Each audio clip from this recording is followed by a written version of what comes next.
Yo, yo.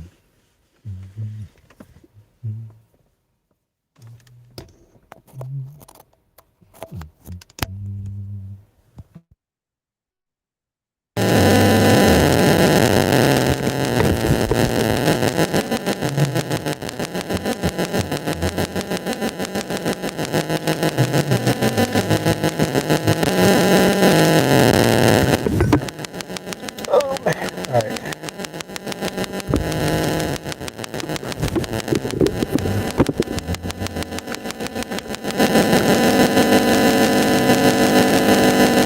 Oh damn moment right now.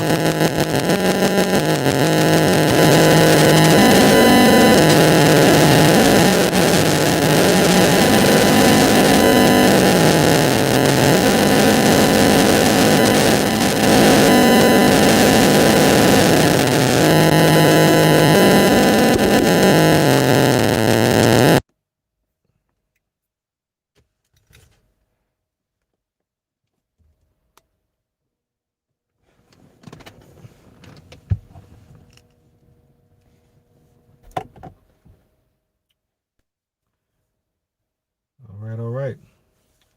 How we sounding? How we sounding?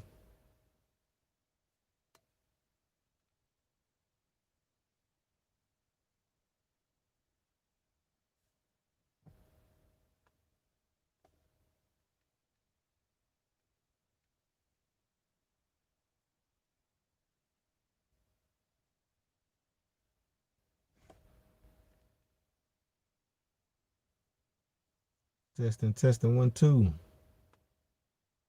See, we got Uno Nice in the building. Got Nigel in the building. Got my baby in the building.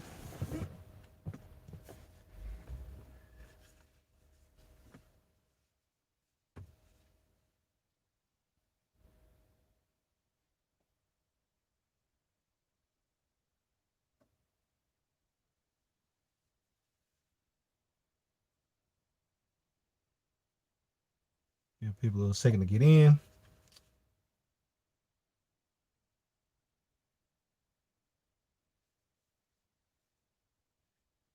How y'all doing on this fine Tuesday evening for some people? Still morning, like it is here for us.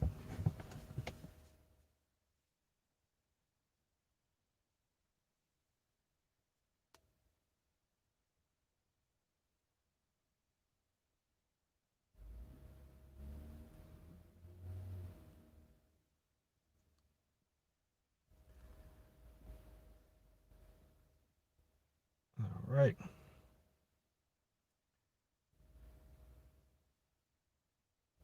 Give people a little time to come in.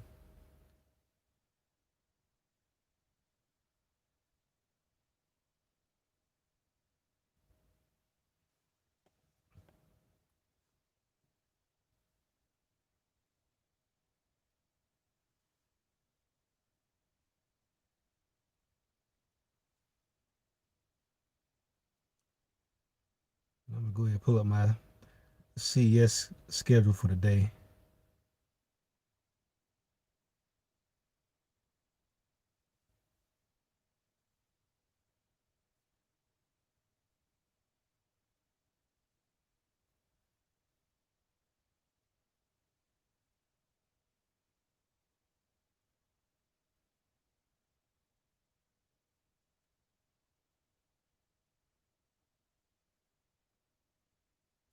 Yeah, man, what's going on with y'all though? How this Tuesday treating you?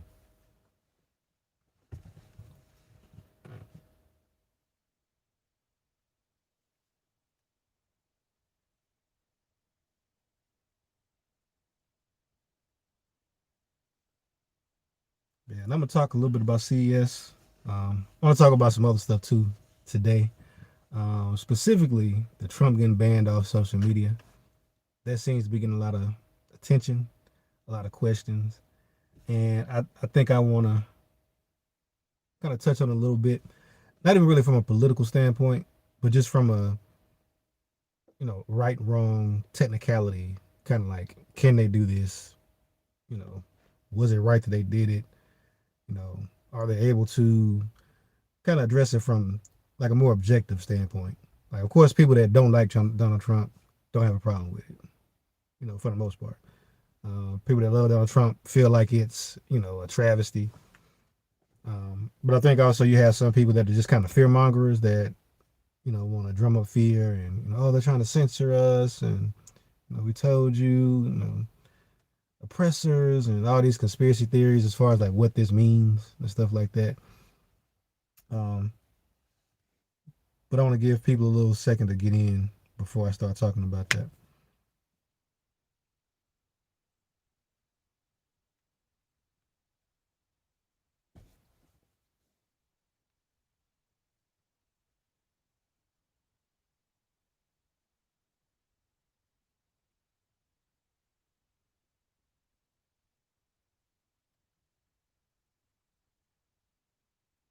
See. So I'm trying to look at the stream. Is it buffering for you guys as well? Is it just my connection on my end? You guys can let me know. That'd be great.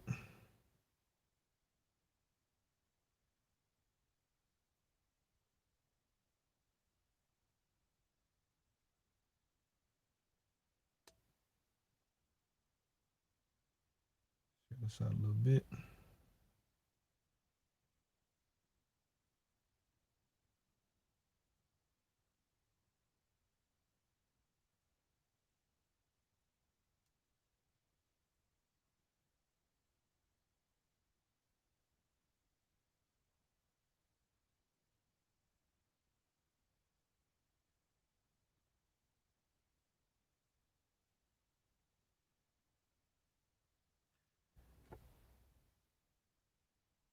All right.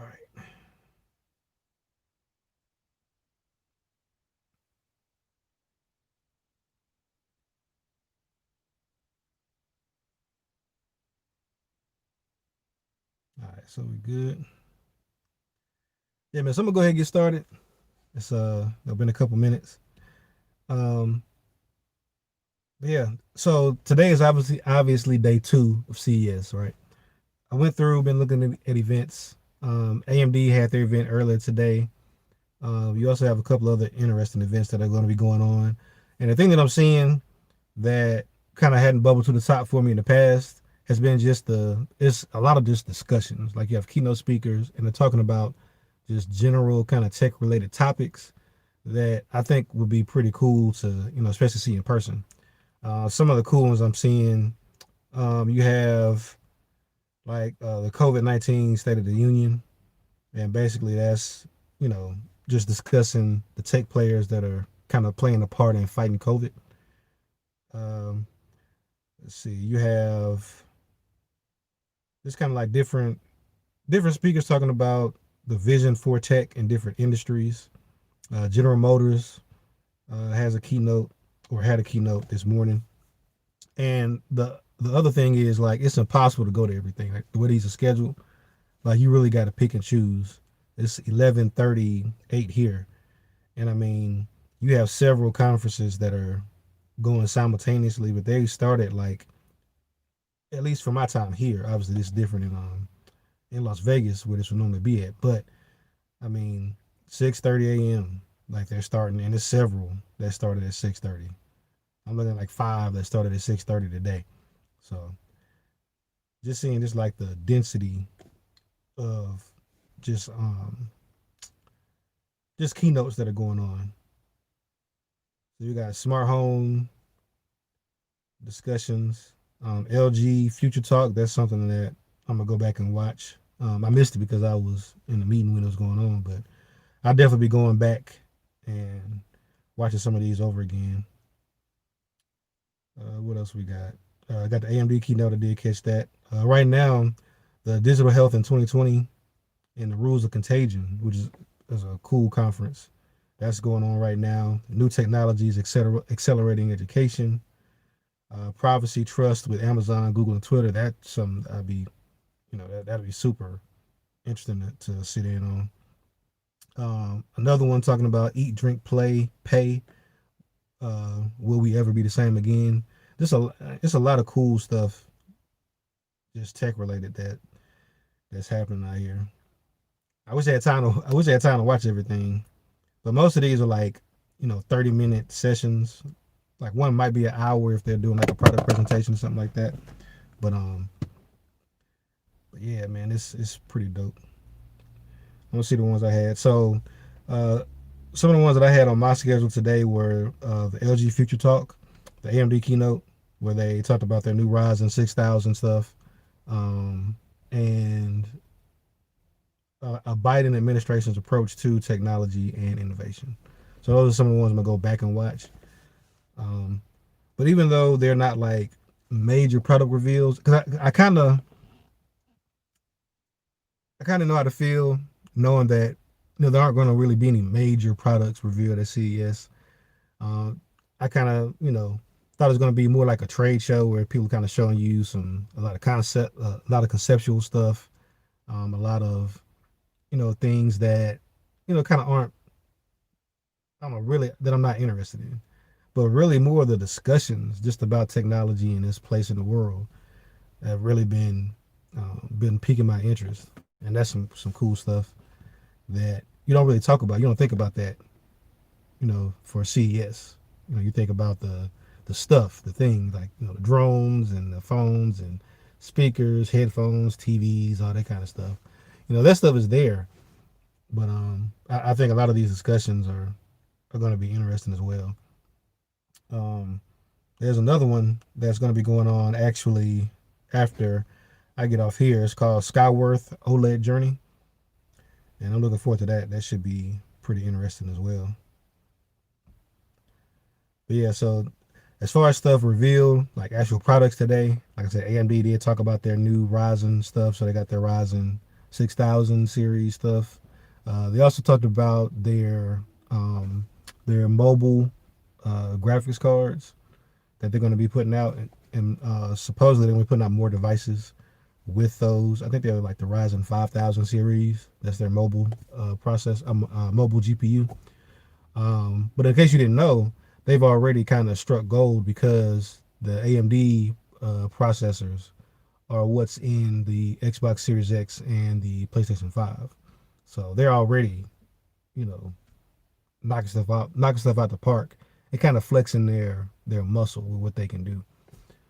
They also talked about their RDNA 2 architecture, talked about the improvements over RDNA 1, and they're saying they're getting double the processing power and like 60% more. What was it?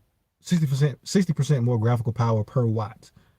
So that means that the amount of graphics they're able to process with like a regular 350-watt power supply, they've increased that by 60%, which is kind of huge.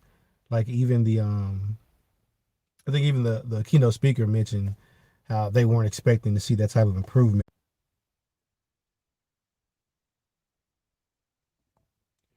All right, guys, just trying to work out why it keeps buffering.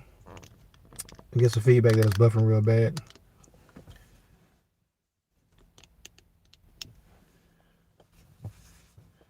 We'll uh, see if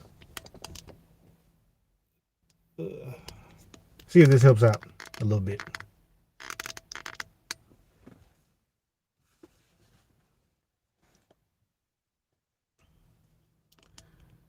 All right, let me know if the buffering keeps up. I'm not sure what's going on with T-Mobile. I got 4 bars, so there should be plenty to do like a little live stream. But we'll see.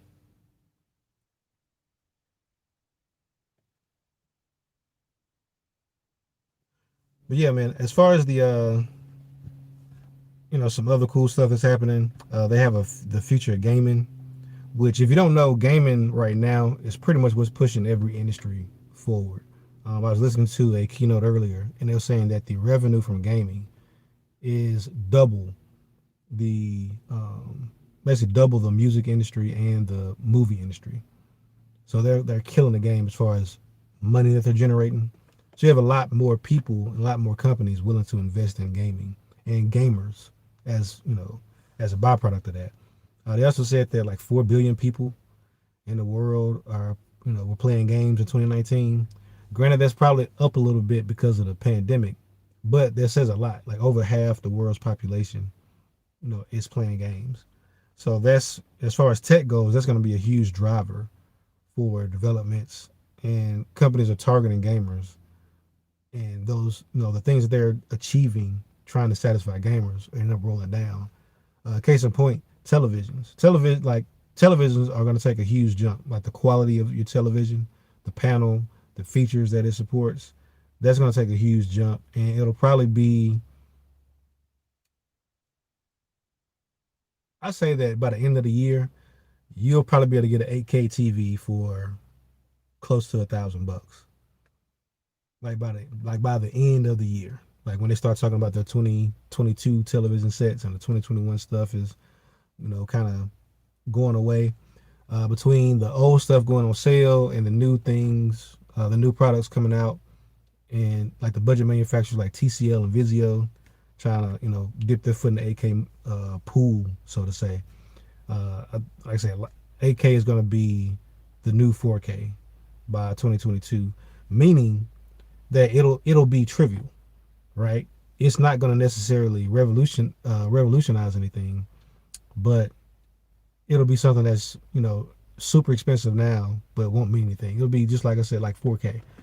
And as right now, like you buy a 4K TV, no one looks at the TV and they're like, wow, I see the 4K. It's just like a passive thing. It's like, yes, there are improvements associated with 4K, but that's not going to be, it's not going to be overwhelming, right? When you look at, cable on the 4K TV, yeah, maybe it's a little brighter, or, contrast a little better or something like that. But like 4K won't be the thing you pick out and you're like, yes, like I see the benefit. So if you're thinking about buying a TV and it's 8K, don't let that be the reason why you buy the TV, right? Pick other stuff. The biggest thing is going to be the display tech. Anybody who knows me, anybody in the Telegram chats, I'm all about OLED right now. And we have some technologies coming down the pipeline, but they're still inferior to OLED. And the fact that at the tail end of last year, you could get one of the best OLED panels on the market for less than 2K, like that says a lot, right? So this year, you're going to see even more affordable OLEDs. Um, for most people, that tech, like I said, unless you're in like a very specific situation, where you have like a room where you can't control the lighting, it's going to be very few situations where OLED isn't going to be like give you an amazing picture. Um, but we'll talk about that a little later as well. I want to make sure I kind of touch on everything I saw that was CES related before I move on. Looking to see if there was any other kind of interesting topics that I saw coming up. Um, I don't think so. Audi, yeah, that's another part of CES too. A lot of car manufacturers use it as a showcase for their tech. So, infotainment systems, autonomous cars, electric cars. It's a huge kind of this showcase for their tech there. And they show a lot of conceptual stuff, things that aren't necessarily going to go to market or ready for market. But it's just cool to see what, where their head is, like what they're thinking about. And speaking of that, Audi, they have a conference called The Electrifying Future of Premium Mobility. And it's funny because, especially in America, autonomous cars and self-driving cars and just that entire tech sector has really been stagnant. Even though Tesla's out there and, we've got a couple of other electric cars, we're really behind because this industry is being legislated. So you have a lot of regulations, and you have a lot of, specifically politicians that either don't want anything to do with it, feel like it's, trivial, or they're afraid of it. Or, I mean, frankly, the gasoline auto industry is a huge industry. Like, if you talk about a product that's going to actually replace requiring, gasoline, like people are, just like you go somewhere, you have you think you lost your wallet. Like people like start tapping their pockets. Like, oh man, are you talking about getting rid of gas cars? No, we can't do that. We need them. We need them sales. We need to, need that oil. So it's a lot of things that's keeping us stagnant. I say that because the most advanced self-driving car on the road actually isn't a Tesla. Like in America, like that's all we know, because most other auto manufacturers, they're not even really putting a lot of effort into that, because you can't use that tech on the street. Like the level of autonomy we're allowed, there are 5 levels, and I think we're only allowed like level 3. And you kind of see that in like the Cadillac Super Cruise, and the other, like, kind of not necessarily self-driving tech, but more like safety tech, like the lane keep, the automatic cruise control, the auto start stop, as far as your cruise control can actually bring your car to a stop, and take off from a standstill, that kind of stuff. Adjust the speed based on cars around it. Put you back in the lane. Not necessarily navigating, but if you're going around like a slight curve, like the car actually like guide itself around the curve without your input. That's like level 3 stuff. So in other places though, especially like in Europe, they're able to at least test more of the level 5 stuff. And right now, Audi's cars are ridiculous, right? The A8, their top of the line A8, with all of its like bells and whistles turned on, like it's actually looking at the surface of the road, it's measuring everything, and it's adjusting its suspension to provide a certain type of ride quality. Like that's how granular the Audi is, right? So it can see a pothole, and it knows the pothole's on the left side of the car. And so what it'll do is it'll say, yeah, I'm about to go over a pothole on the left side. So what I'll do is I'll raise the left side the split second that tire dips down in the pothole, and then I'll lower the left side so that when you go over it, you don't even feel it. Like it doesn't shake the car or nothing. Like even with a speed bump, like you can go over a speed bump and it'll adjust the suspension in real time to absorb that bump by adjusting the stiffness of the suspension, the rebound, the height of the car. It's crazy. So guiding itself around the curve and stopping for pedestrians, that's small potatoes for that. But but yeah, tech, man, like it's a great year for tech. Um, Make sure. So Sony has their announcement today at 12:45 as well. So that'll be interesting. And Best Buy has a keynote at 1:30. So that might be interesting as well. And creating an esports league from the ground up. That's a conference that's going on later on too. Like I said, man, just lots of just interesting discussions, lots of cool talks. I wish I could, watch all of them, but there's just not enough time in the day to attend all of them. The cool thing is though, they'll be pre-recorded, so if you go on YouTube after this, you might be able to catch a lot of these keynotes um, after the conference is over. But the other topic I want to talk about, I'm gonna go ahead and move on, is Donald Trump being banned from social media and what that means. So obviously, you have. So this is crazy. So I just closed my. Fold and opened it back up, and I haven't been seeing any comments. Like no comments on YouTube have been coming up. So I closed and opened it. Now they're all here. I'm gonna touch on the comments. I don't want y'all to feel like I'm not. I'm ignoring y'all, because I literally wasn't seeing it. Like I'm looking, like I'm like scrolling up to make sure they're there. So shout out to Uno Nice. He says, sound good, look good. Phone tech at work in the building. He says, what's up? Nigel's in the building. Says, I can't wait until I pick up the Z Fold 2 this month. You're going to love it, Nigel. I'm telling you, you're never going to go back. A regular phone, like, it don't matter what it's made of. It's not going to feel like this once you go to the Z Fold 2, man. Uno Nice says, I'm using an L10 Plus today. Well, at least for right now, anyways. Before the day ends, I know I'll be back on my Z Fold 2. Just love that big screen, hard to put down. Exactly. That's kind of where I find myself at. Even closed, man, it feels secure closed. Just because of the weight, the thickness of it. I feel like it's gonna slip out your hands. Like I said, I don't have anything on. I've been rocking it naked because I'm just like my confidence in my ability not to drop it. Like if it's in your pocket, like you're not gonna forget it's in your lap. Like that weight actually makes you more aware of it, and I'm fine with that, at least at this point. Let's see. Tech for your needs in the building. What's going on, man? Appreciate you for stopping through. Phonetech says just finished watching that RTX GeForce event. Um, Says RTX 3060 329 more powerful than the PS5. That's true, but it costs almost as much. So the GPU in the PS5 is kind of on par with the 2070. So not bad at all, but also you can consider you're getting an entire system for that price. Um, if you already got a PC built and you just need a graphics card, 329, like that's a steal for PS5. PS5 level graphics. It's hard to compare a console to a graphics card simply because there's so many other pieces, right? A console has been streamlined, engineered, and designed. Everything in it is optimized to work together. You building your own PC, you taking a graphics card out and throwing in a new one. There's no optimization. Like the best you get is compatibility, right? So this is compatible with your motherboard, right? It fits in your case.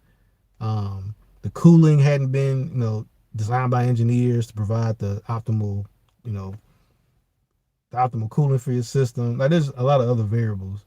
So you comparing a console to a PC, it always gets kind of convoluted. He says it's time to build a computer. Like, yeah, I got a computer. It's got a i7, 16 gig of RAM, two solid states, 1080 Founders Edition in it. Like I've been down that road. I just don't like. Maybe with the advent of all this crossplay with consoles, I might look at PC gaming because I actually got a lot of games on there because Steam sales and free games and stuff like that on PC are not few and far between. But I'm more of a social gamer. I game to as a way to hang out with friends and you know socialize.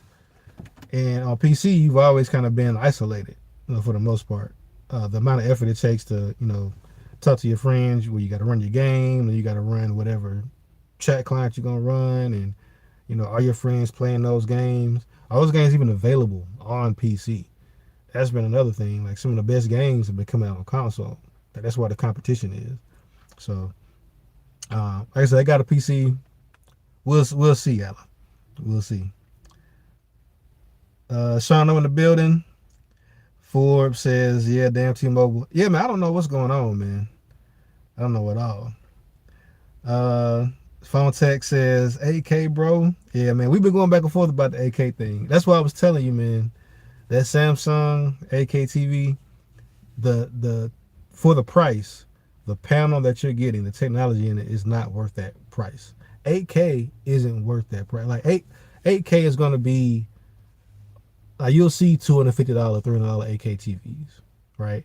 If you're buying a TV today, right now, for I wouldn't even worry about 8K, specifically because for the same price, you can get an amazing 4K TV, and the majority of things you're going to watch are going to be in 4K, if not less than that. So the majority of the time, you'd have sacrificed picture quality and panel quality and features buying a cheaper 8K TV where you're really not going to use the only reason you bought it, which is the 8K. Whereas if you bought a 4K one, you would get all those benefits, right? So if you bought a 4K OLED for the same price as a LED 8K TV, that OLED, like the instant you turn it on, everything, as soon as you plug Netflix up to it, you're getting instant benefits, right? You're getting the best, some of the best picture quality you're going to get. On the 8K, it's like you're going to look around, try to find some 8K stuff. You might watch a YouTube video here or there because that's one of the few platforms that's actually giving you actual 8K content. And then you're going to go watch 4K stuff that's upscaled to 8K. And it might look a little better, but like I say, it can only look as good as that panel looks, right? Contrast is going to be so good on the LED right now. That's just kind of where I stand. Let's see. Forbes says, I don't even have a 4K TV. Yeah, that's because you haven't bought a TV in probably 2 years. And that's the other thing with TVs. Usually when you buy them, you keep them for years and years. I got a 10-year-old 720p 43-inch plasma It's in the closet right now, but we still got it. So yeah, TVs tend to stick around a lot, man. When says, "Yep, OLED panels. I'm still not trusting them because you can't get warranty on the TV's OLED display for image retention or burn-in. Until that day, I just can't do it." Hey, Best Buy don't ask no questions, man. Like you go to Best Buy, you tell them you got a problem with the TV. If you bought a warranty, they're gonna replace it. So, from as far as the manufacturer is concerned, like LG will probably tell you, give you some pushback on OLED burn in. But as far as you being able to take it to specifically, I know Best Buy because I asked about that when I bought my TV. Um, yeah, you can take it back. Like they'll replace it. Let's see. When I said AK, man, no need at this time because who has AK content to watch? So what's the point? I'll wait. I agree with that. Una also says, "Yep, I have gaming PC and Xbox Series X. I prefer gaming on my Xbox. Just my personal preference. Yes, it's easier to find friends, socialize, and whatnot on gaming consoles than the PC. Yeah, so that's kind of the biggest thing for me. Like if I was you know, if I played solo a lot, then that'd be different. But like I say, I'm trying to chop it up with people. I'm trying to talk a little noise. You know, I want that social, and I don't want to have to put any effort in. Like I don't have to worry about it. So it's just a low barrier to gaming. Like I don't have to worry about drivers. I ain't got to worry about you know compatibility. Like I know if I put a game in my PS5, it's gonna run at 4K HDR. Um, for the most part, I know when I put a game in there, it's gonna work. Right. Cyberpunk aside, it won't be an issue that I have. Right. I won't put a game in my PS5 and it says, "Oh, you need more RAM," or "Oh, you're getting low FPS because you need more." Whatever. You need a faster SSD. You need upgrade this or that. Like I know I don't have to worry about that. I know when I get on there and somebody sends me a message, I hit one button and I'm talking to them. Like that's just that's where I'm at in my life. As far as the way my life's set up, the way my time is set up, that's a huge that's a huge value to me right now. I'll say that. But yeah, guys. Yeah, so I wasn't able to get to the comments earlier, man, because they just weren't showing up for whatever reason. I don't know if YouTube was having a fit or what. Um, See, I'm looking now. Haven't seen anybody else say anything about buffering since I got back. So looks all right.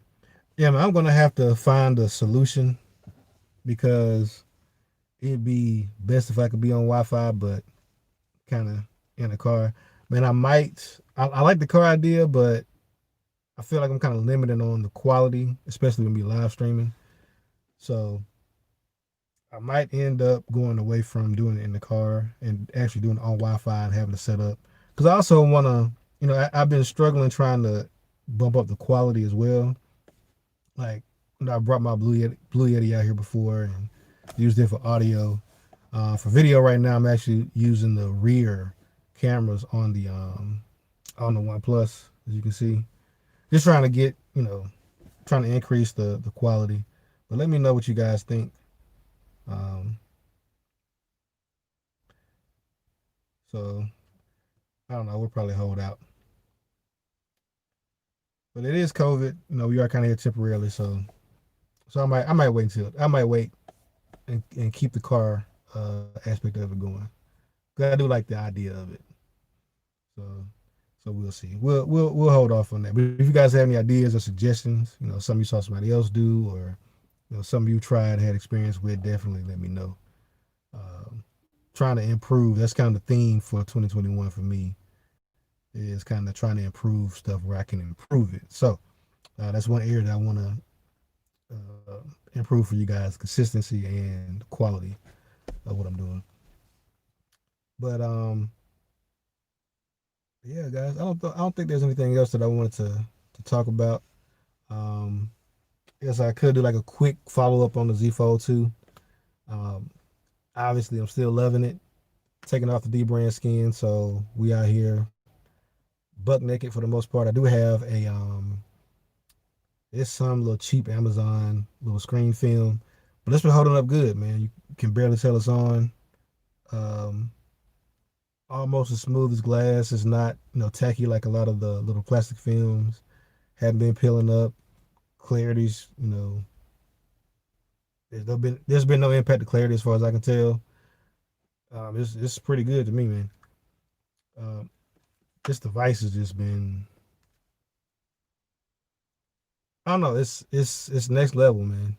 This is the future. I'm very excited to see what Samsung's going to talk about for this Unpacked event on Thursday. I know that it is entirely too early to expect any foldable stuff, and I'm very confident that the reason why they're having this unpacked with the S series devices this early is to make room in a year for like type, um, a foldable type announcement, like later on in the year. I feel like maybe like the summertime, something like that, like early summer. Maybe they'll drop something out there. I feel like it'll be like closer to like the Z Flip kind of stuff because they still got to have heavy hitters for the fall when you get your Pixel and your iPhone. Um, I mean, Huawei releases then too, but that's has no bearing here in the U.S. But I'm smitten, man. I'm still smitten. Things that I have noticed that I like improved cameras for sure. Um, these cameras are probably equivalent to the ones that are on the. They're like a little bit better than F20 FE cameras, but I mean they're okay, right? Definitely room for improvement on the rear cameras. Um, see something else. Obviously, being able to have a pen on the inner display would be great. This thing is dying for some sort of stylus support. Um, I would like it. I say I like it thinner, but really only when it's closed is when the thickness. I would like it to be thinner. But when it's open, it's actually a good thickness. So I don't know how you solve that problem. I don't know if you even try to solve it. I feel like you just chalk it up to, hey, you got a foldable, so that's your life. You're gonna live the thick boy life when it's closed. Um, yeah, I'm loving it, man.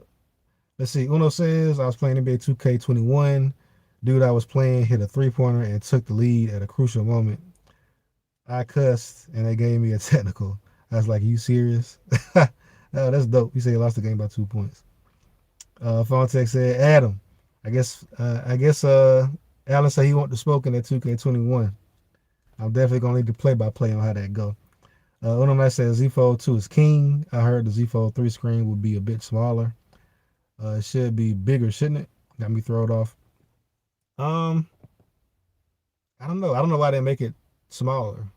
Like if you're carrying something like this, maybe a different aspect ratio.